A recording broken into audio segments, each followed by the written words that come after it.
राधे राधे दोस्तों। आज आपको हम ठाकुर जी के स्वरूप और उनकी शोभा के बारे में बताने वाले हैं पूज्य इंद्रेश जी की कथा के द्वारा। सुनिए कितनी सुंदर कथा बताई है पूज्य इंद्रेश जी महाराज ने। तीन भगवान के कर्म हैं विश्व की उत्पत्ति, पालन और संहार। उत्पन्न करना, फिर उसको पालन करना, अंत में संहार कर देना। तापत्रय विनाशाय, तीन प्रकार के तापों का जो नाश करते हैं, ऐसे श्री कृष्ण को हम बारंबार प्रणाम करते हैं। श्री कृष्णाय वयम नमः। बंधुओं, महात्म की चर्चा में सबसे पहले सौनकादि ऋषि 88,000 सौनकादि ऋषियों ने सूत जी महाराज से प्रश्न किया, भगवान भगवत प्राप्ति का कलिकाल में सर्वोत्कृष्ट साधन क्या है? ठाकुर जी को प्राप्त करने का कलयुग में सबसे श्रेष्ठ साधन क्या है? तब श्री सूत जी महाराज कहते हैं, श्रीमद् भागवती वार्ता, भागवत की कथा। आप चाहे हम खुद अनुष्ठान करते हैं, खुद यज्ञ करते हैं, खुद सब कुछ करते हैं, पर सबकी एक अवधि है, उतना ही करते हैं, पर बाकी के समय केवल और केवल कथा में ही रहते हैं। श्रीमद् भागवत की कथा सुनिए और उसको पालन करने लग जाइए, इसी से ही ठाकुर जी मिल जाएंगे। तत्श्रवण प्रपठन विचारण परो भक्त्या विमुच्यन नर। भागवत जी का आश्रय ले लीजिए, कथा से ही ठाकुर जी मिल जाएंगे। एक काशी में ब्राह्मण थे, बचपन से ही उनको भागवत जी पढ़ने का शौक लग गया। बताओ, ऐसे शौक लगे तो कितना अच्छा। वही भागवत जी हैं, लेकिन एक आश्चर्य की बात है, हर बार भागवत जी का अध्ययन करने में आपको नहीं लगेंगे। ये भागवत जी का आधुनिकता है। जितनी बार आप सुनोगे, जितनी बार आप पढ़ोगे, जितनी बार आप अध्ययन करोगे, उतनी बार भागवत जी नवीन हो जाते हैं। पुरा अपि नवम इति पुराणम, इसीलिए पुराण है। और पुराण भी नहीं है, महापुराण है।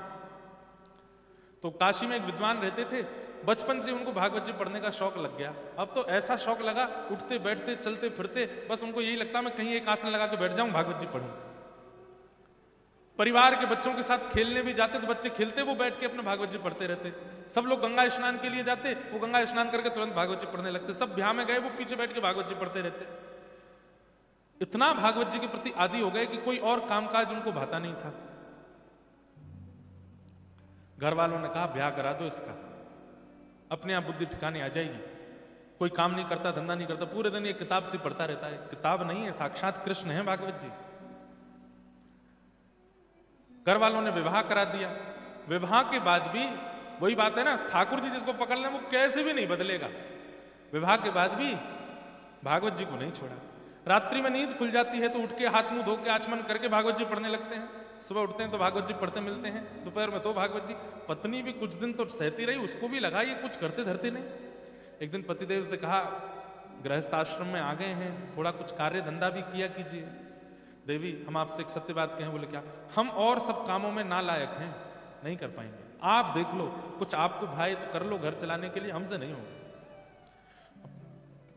आजकल की कन्या होती तो छोड़ के चली गई होती, पर पुराने भारत के बोले अब क्या करें, हम ही कुछ करते हैं। तो वो घर घर जाती, भोजन बनाती, और उससे जो वेतन मिलता उससे घर चलता था। पतिदेव कुछ नहीं करते। चलने लगा घर, 2-3 बालक भी हो गए, लेकिन भागवत जी के प्रति मोह घटा नहीं। एक दिन कुछ संत आए घर में। अब इतनी कमाई तो होती नहीं थी पत्नी की, थोड़ी बहुत होती थी जिससे कि बच्चे और ये लोग प्रसाद पा लेते थे। आज का प्रसाद पा लिया, नया राशन शाम को लेके आना था बाजार से। उसी बीच में संतों की टोली आ गई। और प्राचीन भारत में संत जन बता करके पूछ करके नहीं आते थे, बस आ जाते थे। और द्वार पर आकर के बस प्रार्थना भी नहीं, द्वार पर आकर के बस कहते थे कि हम इतने संत हैं, हमारी व्यवस्था करो। अब घर, उस समय के भारत के लोग पूछते भी नहीं थे, व्यवस्था करते थे। संत आए, संत आ गए, आकर के घर में बैठ गए। पत्नी ने प्रणाम किया, पतिदेव भी आए, प्रणाम किया दोनों ने। बोले भगवान बड़ी कृपा। बोले हम 12 मूर्ति संत हैं, अयोध्या से आए हैं काशी दर्शन करने। आपके घर के बाहर तुलसी वन देख करके, गैया देख करके हमको लगा कोई विप्र ब्राह्मण है, हम 12 संत प्रसाद पाएंगे, तैयारी करो। अब पत्नी दौड़ी रसोई में, पीछे से ब्राह्मण देवता भी आए। देवी बनाओ। बोले कहां से बनाए, सब तो खत्म हो गया, राशन लेकर के आना है। तो बोले 2 पैसा ले आए राशन। बोले कहां से दें, सब खर्च हो गया इस महीने का, इस महीने की पगार अभी मिली नहीं, कल मिलेगी, फिर राशन आएगा, फिर बनेगा। पत्नी तो व्याकुल हो गई, मैं हमेशा संभाल लेती हूं, इस बार आप संभाल लीजिए कुछ। अब पतिदेव बोले, देवी तुम तो जानती हो हम तो कुछ करते धरते नहीं, हम पे तो 1 रुपया भी नहीं है, कैसे हम कैसे संभालें, कुछ तो कीजिए। कहीं से भी संत जन बैठे हैं, इधर जामे उधर जामे सब, लेकिन कोई व्यवस्था नहीं बनी। बहुत देर हो गई तो संत समझ गए कि यहां कोई व्यवस्था नहीं है, संकोच में ये हमसे बोल नहीं रहे हैं। संत जन अपने आसन लेके उठ गए, बोले बिटिया फिर कभी आएंगे, आज के लिए जय सिया राम कह करके चले गए। लेकिन आज इतने वर्ष बाद आज उसको बड़ी ग्लानि हुई और अपने पति से लड़ने लगी। आज आप भी अगर कुछ काम धंधा कर रहे होते तो घर की इतनी बुरी स्थिति नहीं होती। मैं घर घर जाती हूं, रोटी बनाती हूं, पगार मिलती, घर चलाती हूं, बच्चों को पढ़ाती हूं। अगर आप भी कुछ कर रहे होते तो कम से कम इतनी व्यवस्था तो होती कि कभी संत महापुरुष आ जाएं तो प्रसाद पवा दें। बस पूरे दिन भागवत जी भागवत जी भागवत जी। अरे बचपन से अब तक आप इतना भागवत जी का अध्ययन करते आए हैं, क्या दिया भागवत जी ने हमको? कुछ भी तो नहीं। आप कहते हैं इनको किताब मत बोलो, पुराण मत बोलो, ग्रंथ मत बोलो, कृष्ण है, कृष्ण है, तो देते क्यों नहीं कुछ भी? इतना जीवन आपने समर्पित कर दिया, अपनी पत्नी का ध्यान नहीं रखते, बच्चों का ध्यान नहीं रखते, अपने पूरे खानदान का ध्यान आप नहीं रखते, पूरे दिन वो कृष्ण रूपी भागवत में लगे रहते हैं। क्या दिया भागवत जी ने हमको? जिस घर से संतों को भूखा जाना पड़ता हो, ऐसे घर में भागवत जी को मैं कृष्ण नहीं मानती। देवी ऐसा मत बोलो, तुम अभी जानती नहीं, वो साक्षात श्री कृष्ण है। मैं जब अध्ययन करता हूं मुझे नृत्य करते हुए बोलते हुए श्री कृष्ण दिखाई देते हैं। तो ऐसा है, फिर आज एक काम कीजिए। बोले क्या? अपनी उठाइए भागवत जी और चले जाइए, घर में संभाल लूंगी, बच्चों को मैं संभाल लूंगी, सर्वस्व आपकी भागवत जी हैं। जिन भागवत जी के कारण हमारे पति की स्थिति ऐसी, संतों को भूखा जाना पड़े, मैं उनको घर में नहीं रखने दूंगी। इतनी बड़ी बात हो गई। पत्नी के इतना बोलने पर पतिदेव बोले, दुनिया कृष्ण को घर में बुलाती है, तुम घर से निकाल रही? देवी इससे ज्यादा अब मैं सुन नहीं सकता, अब तुम रहो अपने बच्चों के साथ प्रेम से, मैं चलता हूं।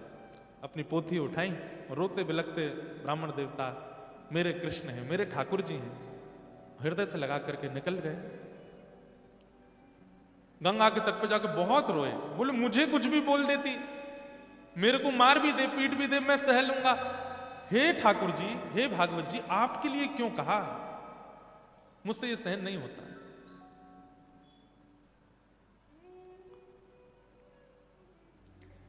प्रबल प्रेम के पाले पड़कर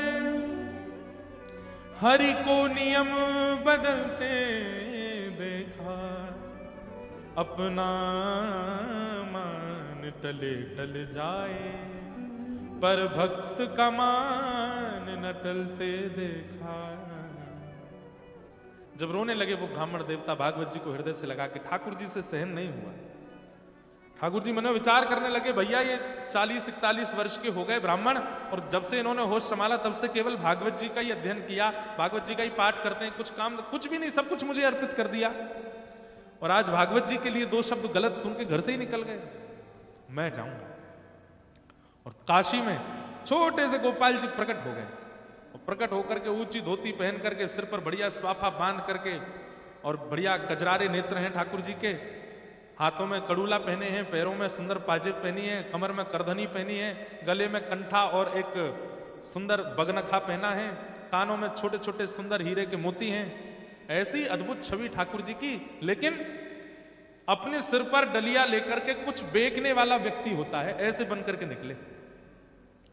लेकिन सब इनको देख करके आश्चर्यचकित हो रहे हैं। क्यों? बोले भैया रोड पर कुछ सामग्री देने वाले व्यक्ति के रूप में इतना आकर्षण, वस्त्रों में इतना आकर्षण, चाल ढाल में इतना आकर्षण, ये तो बिल्कुल ललित गति, टेढ़ी मेढ़ी सी चाल, और ऐसे सुंदर सिर पर डलिया लेकर के, बढ़िया स्वाफा सिर पर बांध के, एक स्वाफा कंधा पर डाल के, पसीना पहुंचते भय और चल रहे हैं। जो देखे वही इन पर लुभा जाए। पहुंच गए ब्राह्मण के घर पर, दरवाजा खटखटाया। पत्नी ने जैसे ही द्वार खोल करके देखा, छोटे से गोपाल जी, गदमदरा से हाथ, गदमदरा से पाम, नेक सो पेट निकरो भयो है, गले में सुंदर हार पहने हैं, हाथों में सुंदर मणि के सुंदर कड़ूला पहने हैं, सब चमक रहे हैं। देख करके वो भी आश्चर्यचकित, इतना प्यारा बालक, इतना सुंदर श्रृंगार करके ऐसे घूम रहा है। कहो बालक, तुम्हारी माता जी कहाँ है? कहां से आए हो? और इतने से तुम हो, और इतनी बड़ी डलिया भारी सिर पर लेके कहां घूम रहे हो? क्या चाहिए? देखो खाने पीने की वस्तु तो मेरे पास नहीं है, जल पिला सकती हूँ।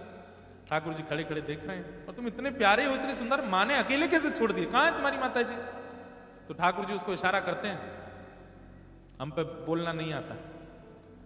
अच्छा गूंगे हो? ठाकुर जी बोले अच्छा गूंगे हो, कुछ लिखने को दूं, लिख के बताओगे? बोले हाँ। लिखने के लिए कुछ दिया, ठाकुर जी उस पर लिख रहे हैं। क्या लिखे? बोले आपके पति जो हैं उनका मैं सेठ हूं, आपके पतिदेव का मैं सेठ हूं, वो मेरे यहां पर गुप्त नौकरी करते हैं और बचपन से मेरे यहां नौकरी कर रहे हैं, आज तक अपनी पगार नहीं लेकर के गए।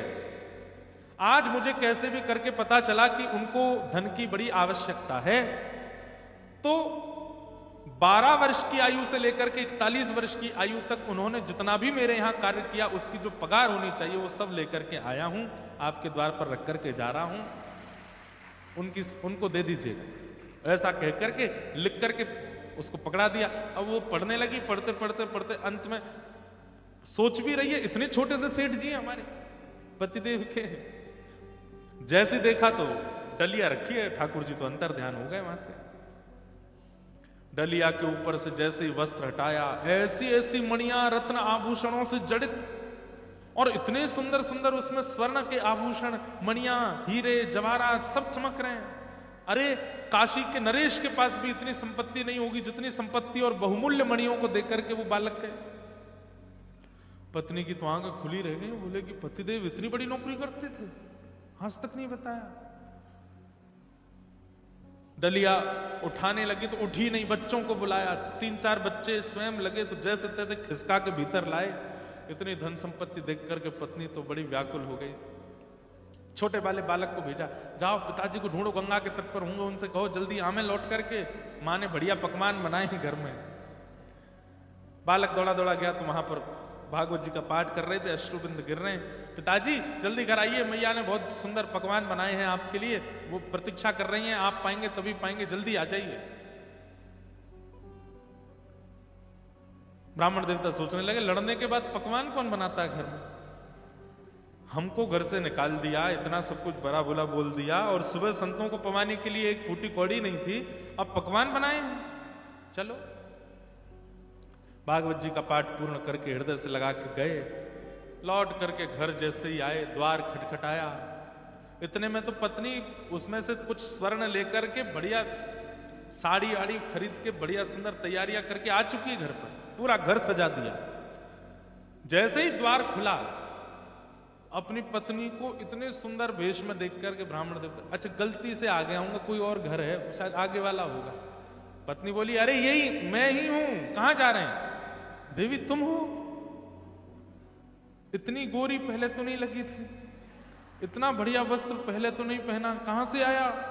बच्चे आए निकल करके, वो भी बढ़िया सुंदर सुंदर धोती कुर्ता पहन के, तो बच्चों को देख के बोले, ये कहां से लाए हो? मैं तो आज इतने वर्ष हो गए, एक एक दो कुर्ताओं में पूरा जीवन निकाल दिया, कैसे आया भाई? कौन करके गया ये सब? पत्नी बोली, ज्यादा होशियार मत बनिए, सारी पोल पट्टी खुल गई है आपकी। बोले क्या पोल पट्टी? बोले आपकी नौकरी वोकरी के बारे में सब पता चल गया हमको। पतिदेव बोले कौन सी नौकरी, हम कुछ नहीं करते। अच्छा आओ भीतर आओ। भीतर ले जाकर के डलिया रखी थी कमरे में, खोल के दिखाया, देखिए रत्नों की चमकाहट देख करके बोले, देवी कहां से चोरी करके लाई? बोले चोरी नहीं करके लाई, आपका मालिक आया था, गूंगा मालिक। और एक बात बताइए, इतना छोटा, हमारे बच्चों से भी छोटा था वो, उसको मालिक, लेकिन क्या सुंदर उसका वर्ण, आहा क्या कड़ूला पहने थे, सिर पर क्या सुंदर पाग बंधी थी, उस पर मोती के हार, गले में कंठा, कौंधनी, पैरों में पाजेब, थोड़े थोड़े नील वर्ण के सा अंग। अब ये पत्नी बोलती जाए और पत्नी ठाकुर जी का चिंतन पतिदेव के चित्त में आ रहा है कि निश्चित ठाकुर जी आए। देवी तुम्हें कैसे पता? उन्होंने बताया। बोले को लिख के दे के गए। जब बोले मुझे दिखाओ कहाँ लिखा है। पर्चा दिया तो पत्र देखा, उसमें जितनी लिपियां थी वो लिपियां देखते देखते वो आपस में मिलने लगी, और मिलते मिलते मिलते मिलते वो समस्त लिपियां एक आकृति बनाती हैं, और उस आकृति में नन्हे से गोपाल जी सिर पर डलिया रखे ऐसे खड़े हैं, वो एक आकृति प्रकट हो जाती है। नेत्र सजल हो गए, बेहोश हो गए ब्राह्मण देवता। होश में आए तो रोने लगे। देवी वो कहाँ गए, कहाँ चले गए, मुझे बताओ ना। अरे सेठ जी हैं, तुम्हें तो पता होगी कहाँ। अरे वो सेठ मेरे नहीं है, पूरे विश्व के सेठ है। साक्षात ठाकुर जी आए थे। और ये जो बात कहकर के गए ना कि मैंने जीवन भर उनके यहाँ नौकरी की है, ये भागवत जी ही, मैं अकिंचन भाव से भागवत जी का जो पाठ करता था उसी का वो पूर्ण जो भी मैंने किया है उसका वो सब वेतन देने के लिए आए थे। श्रीमद् भागवत जी को तुम कृष्ण नहीं मानती, वो भागवत जी कृष्ण स्वरूप ही आए थे और ये सब देख करके गए। श्रीमद् भागवत ग्रंथ नहीं है, पोथी नहीं है बंधु, आज आ गए हैं। प्रयास कीजिएगा, अपना आसन संग लेकर के आइए, जिस स्थान पर बैठे हैं नित्य उसी स्थान पर बैठिए, एक एक शब्द ध्यान से सुनिए और सुनने के बाद अपने जीवन में उतारना प्रारंभ कर दीजिए। एक क्षण की भी कथा छूटे ना। आप अनुभव करेंगे 8वें दिन से ही स्वप्न में, अनुभव में, किसी कृपा से ठाकुर जी की अनुभूति होने लग जाएगी। भागवत जी की ऐसी कृपा। श्रीमद् भागवत साक्षात कृष्ण की प्राप्ति कराती है। 5 वर्ष की भागवत जी की सेवा का फल हमको मिला। श्री गिरधर लाल जी, 5 वर्ष की सेवा होते ही गिरधर लाल जी मिल गए।